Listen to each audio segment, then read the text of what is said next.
Ladies and gentlemen, the following podcast is set for one episode. Your host from Columbus, Ohio, is Michael Kirk. Welcome to the Outlaw Mudcast. Hello and welcome to the Outlaw Mudcast, your digital audio dirt sheet for all things Supershow. Top story this week, the release of the newest competitors from TNA Wrestling as part of the partnership between SRG Universe and TNA Wrestling. Those competitors, as I reported on previously, are Jeff Hardy and Elayna Black, formerly known as Cora Jade when she was in WWE's NXT. These singles competitor sets, meaning they're not Tornado Tag, they're not trios, they're singles competitors, are available on SupershowTheGame.com as I'm recording this Sunday afternoon. They went on sale Sunday, 1 p.m. Eastern Time, August 23rd. $49 for the two of them together. They're being sold as a bundle. $49 gets you one copy of the Jeff Hardy competitor set, one copy of the Elayna Black competitor set, and two of the four chase cards that are part of this TNA release commemorating the TNA Lockdown pay-per-view. The four chase cards, three of the four chase cards that are part of this release are all stop cards at numbers 4, 5, and 6. At number 4, we have Lead Strike, Rope Launched Moonsault. At number 5, we have Lead Grapple for We Are Many. And at number 6, we have Lead Submission, Locked Down. Each one of them stops a follow-up. The number 4 stops a follow-up grapple. The number 5 stops a follow-up submission. The number 6 stops a follow-up strike. And then they all have the same text after the stop, a follow-up text. If either player has fewer than 4 cards in their hand, they draw 2 cards. These 3 will be the most common chase cards. The 4th chase card will be rarer than the other 3. It's a finish strike at number 28. This is my town. The strike has the TNA logo on it, so only competitors that have the TNA logo on them can use this strike in their decks. If you want to see the text for the competitor cards, the competitor finishes, and the chase cards, you can go to SupershowTheGame.com right now and look at them on the listing. There are 300 bundles available for purchase on the website, again at $49 per bundle. You're limited to 4 bundles per purchase. That's the maximum number of bundles you can get on a purchase. From what I understand, each bundle will come with 2 different chase cards, but you're not guaranteed, if you buy multiple bundles, to walk away with a full set of chase cards. You could get duplicates between the various bundles, but from what I understand, the 2 chase cards in the bundle will be different. If I'm wrong on that, I'm sorry, but that's the way I understand it from reading this. On a related release note, because Jeff Hardy is known for some famous ladder matches, the ladder deck is available for purchase, and an entrance card, Elevate the Competition, is available for purchase. This is an entrance card that allows you to treat the match as a ladder match for your card effects, specifically on your turn. And once per match, you can consider it Crowd Meter 2 for your card effects regarding cards with ladder in the name. As far as purchasing the product goes, I did go through the website to see how the website was running. The website, in my experience, did not stall out. It did run slowly, but nothing crashed when I was using the website. So, good for SRG Universe getting the website to work. Again, they only have 300 bundles, $49 per bundle. When the bundles sell out, from what I understand, you will be able to purchase the competitor sets on TNAmerch.com. Looking at the competitor sets listed on TNAmerch.com, they are all still listed at $20 per set. Nothing's mentioned about the chase cards, so I don't know if the chase cards are included. I would assume each set has a chase card included. I do not know that for sure. It does not say on the website. The Jeff Hardy and Elayna Black sets are not listed on TNAmerch.com currently. What is listed right now? The Hardys Tornado Tag Team Competitor set, Leon Slater, Mike Santana, both Nick Nemeths, Indy Hartwell, Trey Miguel, and the Nemeths Tornado Tag Team Competitor set, all listed for $20. There's a Joe Hendry listing too, but it is sold out. Mike Santana, though, who has moved on to WWE, he still has his set listed on TNAmerch.com. Championship news. I have a lot of news regarding upcoming championship match and events. I'll just go through that in no particular order. I'll start with the Candyman LFF Tornado Tag Team Contender Tournament. This is going to be an 8-team tournament. I gave you 2 of the teams last week. Those 2 teams were the Italian Bombata and Google Docs Dan, and Loudmouth Leo Larynx and his choice of partner, General Manager John Calais, or Mysterious. The other 6 teams have been named. Those teams are the team of Grim Librarian and Young Allergy, the team of Alexander Slamilton and Harvey Luster, Zombie Cakes, the team of Sherry Von Danish, the SRG Baker, and the SRG Zombie. We have the team of the Director of Operations, Dave Marisak, and Bobby Ohio. We have the team of Sam Stanton and Swaggy D, the Latin Fighting Federation, and the last team, Cold Candy Crush, the team of Le Penguin and Candyman Dan. Those are the 8 teams that will be in Candyman's future tournament to crown a future contender for the LFF Tag Team Championship.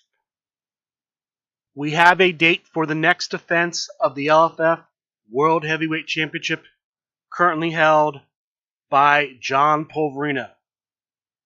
His next challenger will be the Gen Con World Championship Tournament winner, King Cold. That match will happen Sunday Night Fights, August 30th. 1 week from the time I'm recording this, we will have the next defense of the LFF World Heavyweight Championship. On the September 13th episode of Sunday Night Fights, there will be a defense of the LFF Tri-State Tag Team Championship. The current champions, Cold Candy Crush, will defend against the team of the Nightmare King and a new partner. His partner was originally going to be the SRG Boss. Instead, the Nightmare King and Ranger Dangerfield will take on Cold Candy Crush for the LFF Tri-State Tag Team Championship. There will be a future LFF Hardcore Championship match where challenger TVA Commissioner Drew Madsen will challenge the champion Eddie Fury for the championship. No date or time yet for that, but that has been confirmed to be a future championship defense.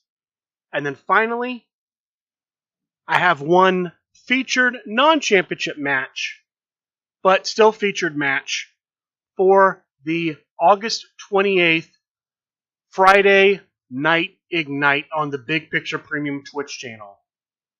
There will be a match between Brian, wait for it, Schmidt, and Bobby Ohio, where the winner will receive a contract to be a featured player on Ignite. That's what I have regarding championship matches. Dragon Con news. We have a Dragon Con schedule. If you go to gaming.dragoncon.org, use the search events function to search events. The best way I found to do it was there's an option to search Game Master. I searched SRG Universe Team. All 3 events came up. If you actually go to the search events listing, the first event to pop up is a Super Lucha event. But the 3 events are a Friday night, a Saturday night, and a Sunday night event, all 7 p.m. start times. The Friday event is Return of the Cosmic Crusaders.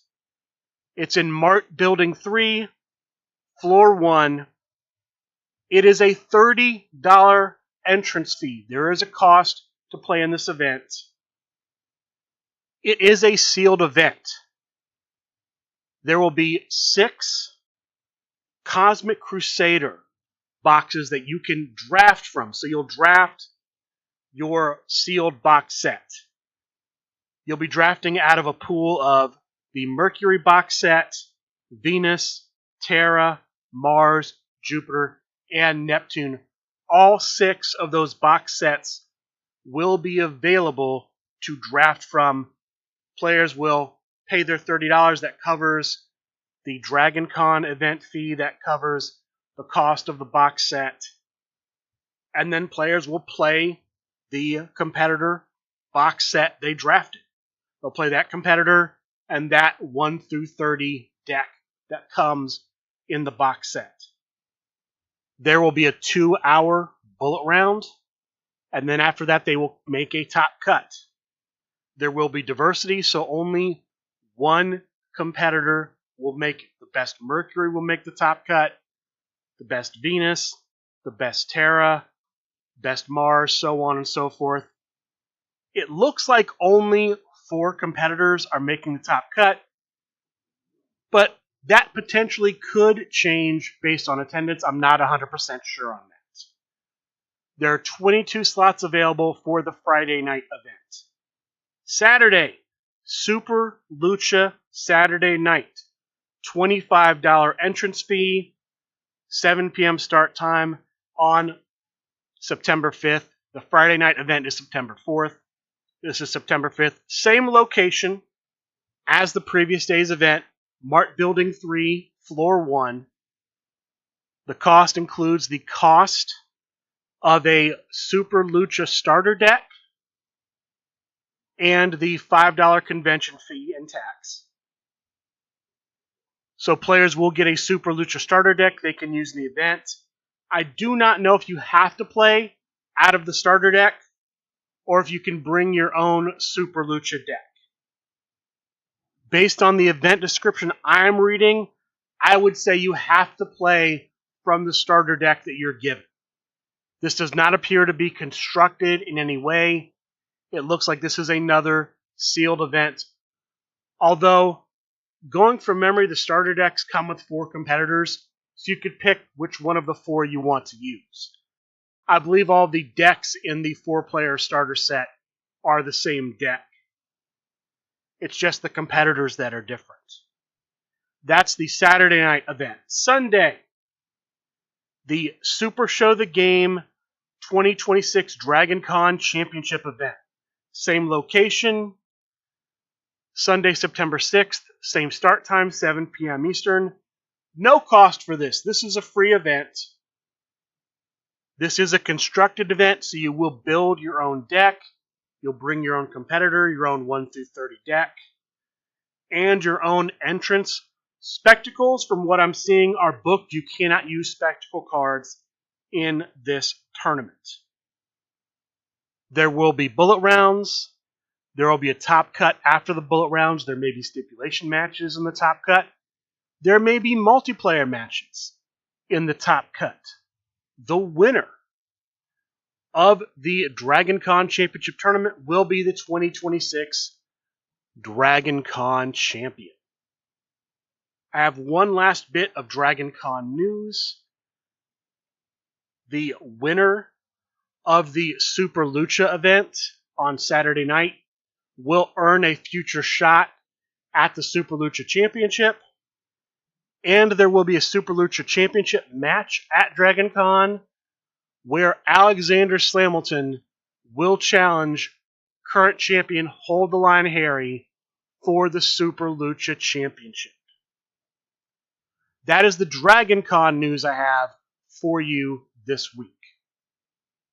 This brings us to the online tournaments and featured matches from this past week. I'll start with a featured match. I'm not 100% sure when it happened. It was not streamed. This was a match for the Big Picture Premium Tag Team Championship. The challengers were the team of the East End Enforcer and Doug Russell. The champions, the Cheetah, and Rowdy Ron.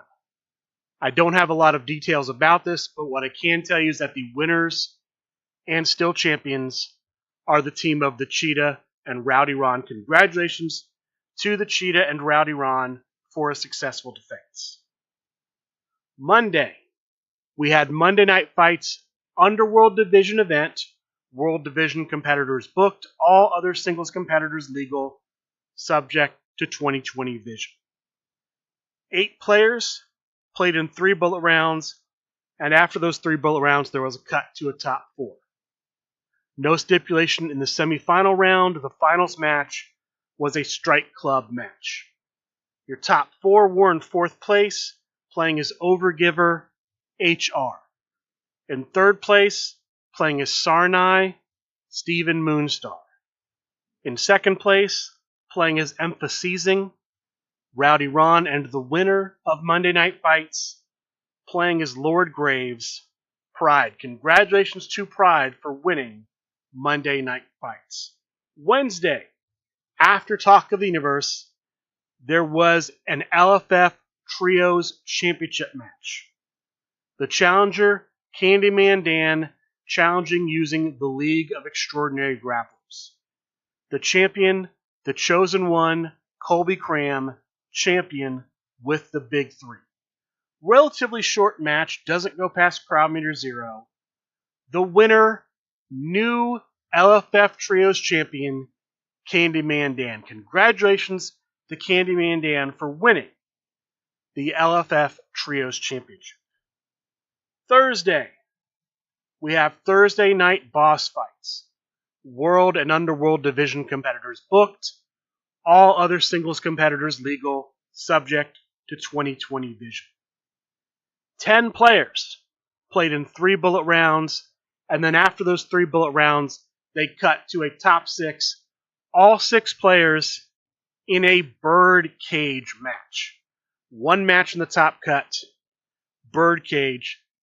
The first entered in, the Starbreaker, Trey Cantrell, playing as Terror Skull, the grapple gimmick version of Terror Skull. The second player in, the Chosen One, Colby Cram, playing as GM Man. They started off the birdcage match. Third player in, Matty Bar 1, playing as King Carcosa. Fourth player in, Chugonomics, playing as the old school version of High Roller. Fifth player in, the Italian Bombata, playing as his creation, Shaggy Shark. And the final player in, Eddie Fury, playing as Math Guy. The last player in was the first player out. Eddie Fury was eliminated first, followed by Chugonomics, followed by Matty Bar 1, followed by Colby Cram. So it comes down to the Italian Bombata, the fifth player in, and the Starbreaker, the first player in, with the winner going the distance in the birdcage match, the Starbreaker Trey Cantrell. Congratulations to the Starbreaker for winning Thursday Night Boss Fights. Sunday, we would normally have Sunday Night Fights, which would be a series of featured matches. This week on Sunday Night Fights, instead of having a series of featured matches, it's all going to be one tournament to crown a future contender for the LFF World Heavyweight Championship. 24 players were in this tournament. 16 of them purchased their spots in the tournament.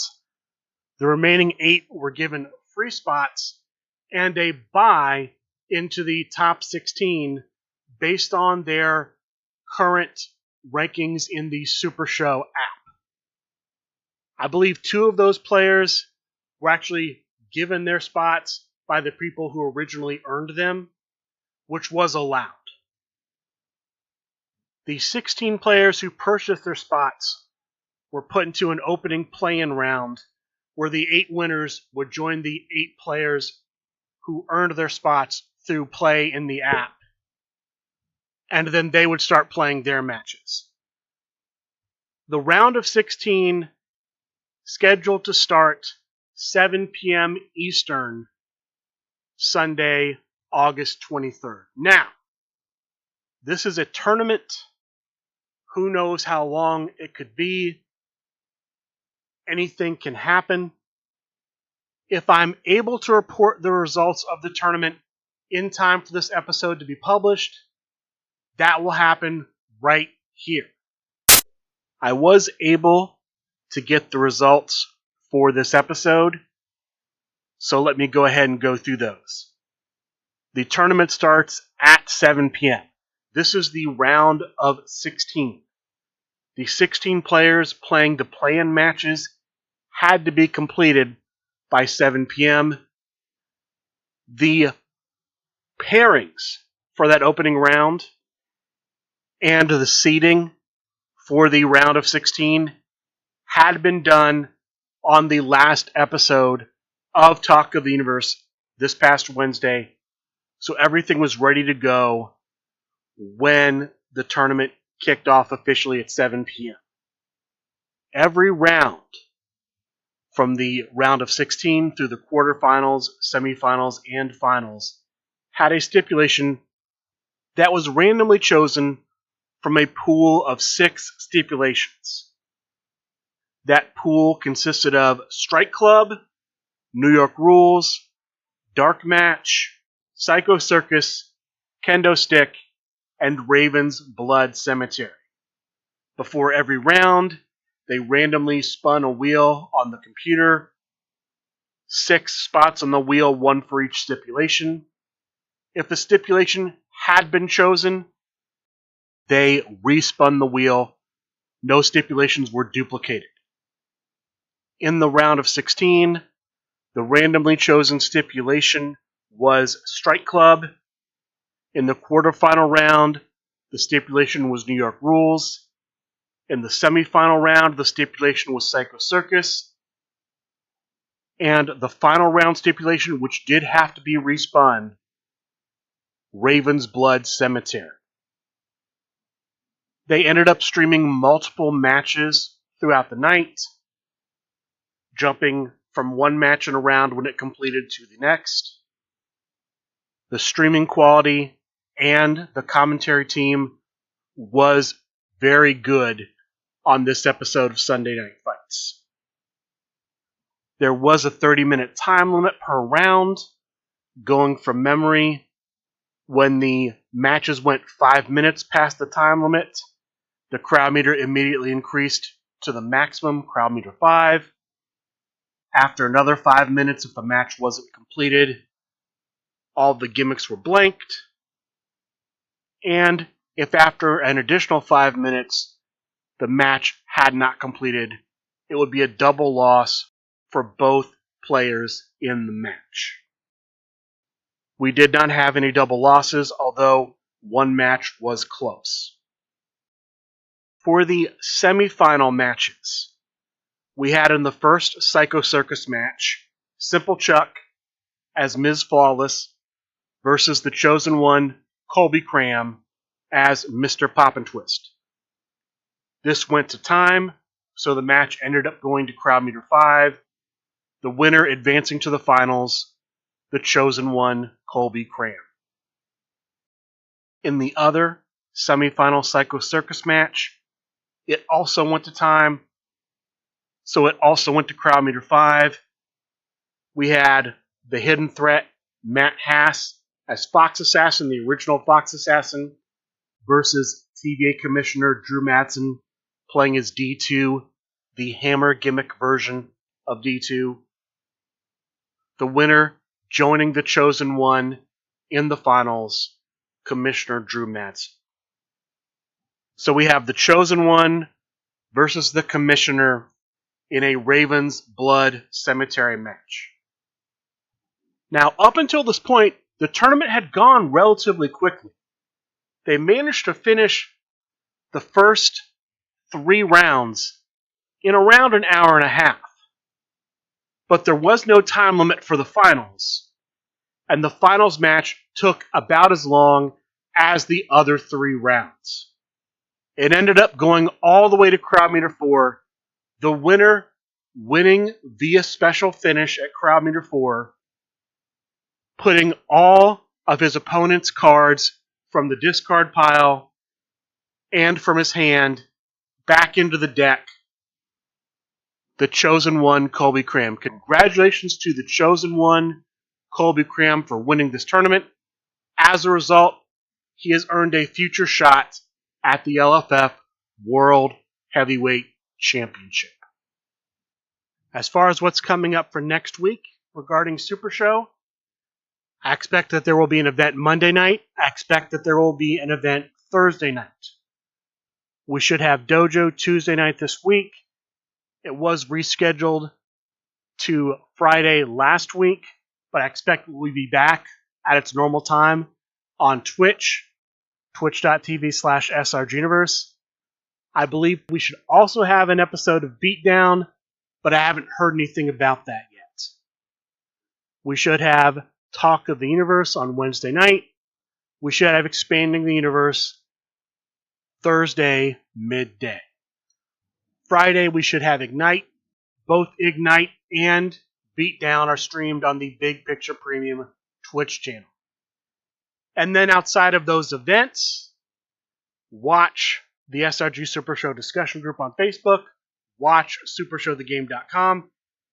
Those will be the best places to see if there are going to be any events, things like that, that pop up that I'm not aware of at the time I'm recording this. And then again, looking forward, Labor Day weekend, in about 2 weeks, we will have Dragon Con, as I reported earlier. With that being said, that is going to do it for this week's episode of the Outlaw Mudcast.